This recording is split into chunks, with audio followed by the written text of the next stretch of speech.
The ever-loyal Simcoe had named the streets after kings, queens and courtiers, and in classic military fashion created a grid system of 10 blocks, from Jarvis in the west to Parliament in the east, and from Front up to Adelaide.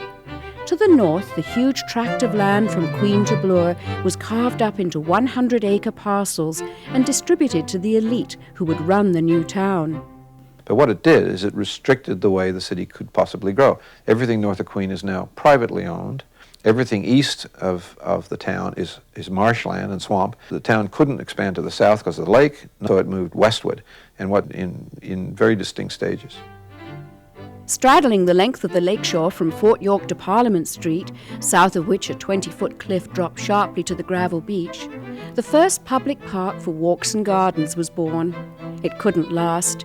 As the city grew, landfill was used to shore up the beachhead, wharves reached out to meet Great Lakes shipping, and the railroad arrived to carry goods and people inland. Of course, the railways wanted to come into Toronto by the cheapest possible way, which was building along the lakeshore. The Grand Trunk Railway came in and basically threatened to build their tracks along Queen Street unless they got their way and they were allowed to build along the waterfront. The waterfront in the early 1850s was on the south side of Front Street, and it's since been extended almost a half a mile to the south where it is today. But that became known as the Esplanade. At one point there were 8 sets of railway tracks running at the low level, not very far south of Front Street. So Union Station almost sits above where those things would have been.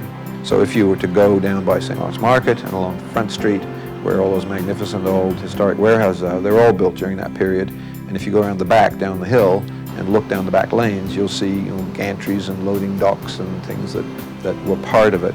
So those wonderful shops on front actually were served by the railway tracks right behind them. The railway era was really what transformed Toronto into this economic powerhouse of the country. The Grand Trunk Railway opened between Toronto and Montreal in 1856. The journey took 14 hours.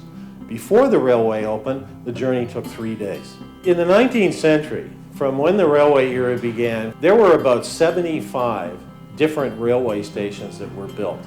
And most of them were small wooden structures such as the one we're now standing in. This is the only survivor from that era. The Don Station, originally located just south of Queen Street, was preserved at Todmorden Mills before being moved to its new home, the Roundhouse, built to service the steam engines that hauled Canadian Pacific passenger trains in and out of Union Station. It's now the Railway Museum, complete with the massive rotating bridge that was used to turn the locomotives around. For more information, visit our website on topoftheworld.net.